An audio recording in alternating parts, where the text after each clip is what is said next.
क्या ब्रेकअप के बाद अपने एक्स गर्लफ्रेंड या एक्स बॉयफ्रेंड को बर्थडे विश करना चाहिए? यार देखो, हाँ, इस सवाल का जवाब ना कोई भी डायरेक्टली यस और नो में नहीं दे सकता है। ठीक है, क्योंकि हर इंसान का ब्रेकअप अलग अलग वजह से होता है। ठीक है, और अब हर ब्रेकअप के बाद सबकी कंडीशन एक नहीं होती है। कुछ कपल्स ब्रेकअप के बाद ना एडजस्ट कर लेते हैं एक दूसरे से कि यार चलो हम लोग में ब्रेकअप हो गया है, ठीक है, लेकिन हम लोग नॉर्मल अब फ्रेंड है। ठीक है, मतलब ब्रेकअप हो गया है, मतलब तुम अपने गली जाओ, मैं अपने गली जाऊंगा, ठीक है, या जाऊंगी, लेकिन हम लोग चलो फ्रेंड है, हाय हेलो होगा, उतना मन मुटाव नहीं है। ठीक है, एक तो ये कंडीशन हो जाता है कुछ का। और कुछ का कंडीशन होता है कि मतलब ब्रेकअप के बाद एक दूसरे को जैसे ही देखते हैं तो बोलते हैं भाग बहुत ठीक है। ठीक है, मतलब देखना ही पसंद नहीं करते हैं, मतलब इतने बुरे तरीके से उनका ब्रेकअप हुआ है। ठीक है, कुछ का होता है, तो सबका ब्रेकअप अलग अलग वजह से होता है और अलग अलग कंडीशन होती है ब्रेकअप के बाद। तो अब जिस कंडीशन में भाग भौंसड़ी के बोलते हैं, तो ऑब्वियस सी बात है उस कंडीशन में यार बर्थडे विश करके क्या मतलब, और दुश्मनी मोलना है क्या? ठीक है, तो वो मतलब आएगा ही नहीं, फील ही नहीं आएगा। उसमें क्या करोगे, उस कंडीशन में क्या करोगे बर्थडे विश, जब कुछ बचा ही नहीं। समझ रहे हो? तो पहला वाला जो कंडीशन है जिसमें कि आप जिसमें कपल्स एडजस्ट कर लेते हैं एक दूसरे को, ठीक है, मतलब कि कम बात हो रहा है, ईगो एटीट्यूड रख के बात कर रहे हैं, ठीक है, मतलब कि एक डिस्टेंस बना के बात कर रहे हैं, तो उसमें एक गुंजाइश रहती है कि हाँ कर दो, चलता है। ठीक है, और क्यों करना है मैं बता रहा हूँ, अब तो कुछ बचा नहीं, फिर भी क्यों करना है, एक इंसानियत के नाते। ठीक है, अगर करना चाहते हो तो कर सकते हो। जैसे मान लो कि अब ना ब्रेकअप हुआ यार, कभी तो अच्छा टाइम उसके साथ गुजरा ही होगा। ठीक है, तो उस चीज़ का भी वैल्यू रखते हुए तुम चाहो तो बर्थडे विश कर सकते हो उसको, लेकिन कैसे करना है मैं बता रहा हूँ। ठीक है, चुतियापा मत कर देना भाई। देखो क्या होता है ना, ब्रेकअप होने के बाद ना इंसान में कुछ बचा तो नहीं, मतलब कपल में कुछ तो बचता नहीं है, बस सेल्फ रेस्पेक्ट। मतलब तीन चीज, सेल्फ रेस्पेक्ट, ईगो और एटीट्यूड, यही तीन चीज को मेंटेन करना पड़ता है। अब क्या करो, यही चल ही रहा है यही टाइम।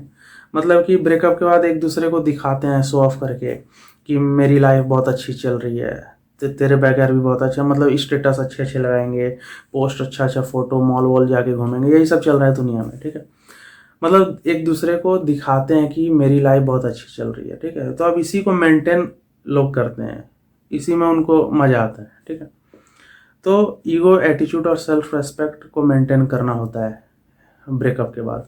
ठीक है, तो यार एक चीज बताओ, अगर आप बर्थडे विश करोगे अपने एक्स को, तो ऑब्वियस सी बात है आपका वैल्यू थोड़ा डाउन होगा।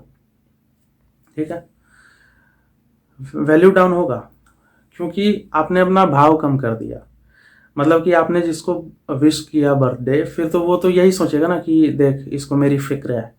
ठीक है, लेकिन मैं एक ट्रिक बताता हूँ जिससे कि आपका भाव भी कम ना हो। ठीक है, और आपको आपका एटीट्यूड, ईगो जो आप दिखा रहे थे वो भी मेंटेन हो जाए, सेल्फ रेस्पेक्ट भी आपका डाउन ना हो। ठीक है, और आपको ज़्यादा इंसानियत दिखाने का शौक था ना बर्थडे विश करने का, तो वो भी पूरा हो जाएगा। ठीक है, मतलब एक पूरा सेफ टेक्निक बताता हूँ।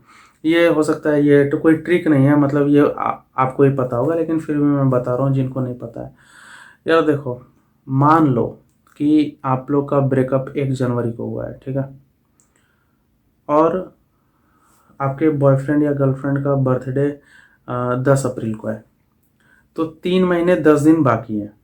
ठीक है, तो यार एक चीज बताओ, इस बीच आप लोग में तो बात नहीं हो रहा है, हो भी रहा है तो ईगो एटीट्यूड दिखाते हुए बात हो रहा है, एक दूसरे को हो सकता है ब्लॉक कर दियोगे, या ब्लॉक नहीं भी कियोगे तो मतलब कि अनफॉलो करके रखे होगे। ठीक है, मतलब कि कभी कभी बात हो रहा है इनडायरेक्टली, किसी से बात करवा रहे हो, मतलब हो रहा है एक दूसरे का। तो यार एक चीज बताओ, आपका ब्रेकअप हो चुका है और 3 महीने 10 दिन के बाद अचानक उसको 10 अप्रैल के ठीक 12 बजे आप कॉल करोगे और बोलोगे हैप्पी बर्थडे जानू। ठीक है, मेरे बाबू ने टाना टाया क्या, वो जो निब्बा निब्बी वाला चुतिया पाया, वो मान लो फिर से स्टार्ट किया। ठीक है, और 12 बजे उसको बर्थडे विश किए, तो ऑब्वियस सी बात है आपका वैल्यू डाउन होगा। ठीक है, वो तो यही ना सोचेगा यार, वो तो यही सोचेगा कि ठीक 12 बजे इसने विश किया, यानी कि इसको एकदम पता था, ये भूला नहीं, ये 3 महीने 10 दिन तक यही सोच ही रहा था कि 10 अप्रैल के ठीक 12 बजे मैं इसको विश करूँगा या विश करूँगी, तो वैल्यू तो तुमने डाउन करवा लिया अपना। ठीक है, तो बर्थडे विश करो लेकिन ठीक 12 बजे मत करना। ठीक है, दोपहर में करो, या वो दिन 10 अप्रैल पार होते होते जो लास्ट 1 घंटा बचेगा ना उसमें करना। ठीक है, या सुबह कर देना। ठीक है, विश ही करना है ना, ये तो दिखा, डेस्परेट नहीं होना है भाई। ठीक है, डेस्परेट नहीं होना है। ठीक 12 बजे वही करते हैं जो डेस्परेट होते हैं। ठीक है, मतलब कि ज़्यादा जिनको चूल मची रहती है कि मुझे विश करना है, तो वो करोगे तुम तो एक तो एक्स हो, फिर अपना वैल्यू क्यों डाउन कर रहे हो। ठीक है, तो अगर तुम्हें याद भी रहेगा ना कि 10 अप्रैल को ठीक 12 बजे इसका मतलब अब विश करना, मत करना, सुबह करना या दोपहर में करना। ठीक है, और मेरे जैसे लोग रहेंगे तो खैर कभी करेंगे ही नहीं। ठीक है, लेकिन करना होगा तो लेट से ही करना, और थोड़ा मतलब एटीट्यूड में बोलना, या मतलब इसी तरह दिखाने के लिए कि वो सॉरी यार मैं तो भूल ही गया था, नहीं तो विश कर देता 12 बजे। ठीक है, जबकि तुम्हें याद था। तो इससे क्या हुआ। ठीक है, इससे क्या हुआ, मतलब तुम अपना सेल्फ रेस्पेक्ट भी कायम कर पाए। ठीक है, अपना मतलब एक ग्रेविटी जो मेंटेन करना था वो भी कर लिए, और एक सेफ टेक्निक से तुम बर्थडे भी विश करके चले गए। समझ रहे हो ना, क्योंकि देखो यार ऑब्वियसली बात है, उसको ही पता होगा। ठीक है, कि बर्थडे तो इसको याद होगा ही होगा। अब अलग बात है कि एकदम 12 बजे कर दिए तो फिर वो तो डेस्परेटली याद ही है, वो नहीं करना है। ठीक है, इसलिए 12 बज जाएं, सुबह सो के उठो आराम से। ठीक है, आराम से ब्रेकफास्ट करने के बाद मैसेज कर देना, नहीं तो रात को कर देना, और नहीं करोगे तो वो भी चलेगा। ठीक है, तो ये है टेक्निक, ठीक 12 बजे कभी मत करना। चलो बाय।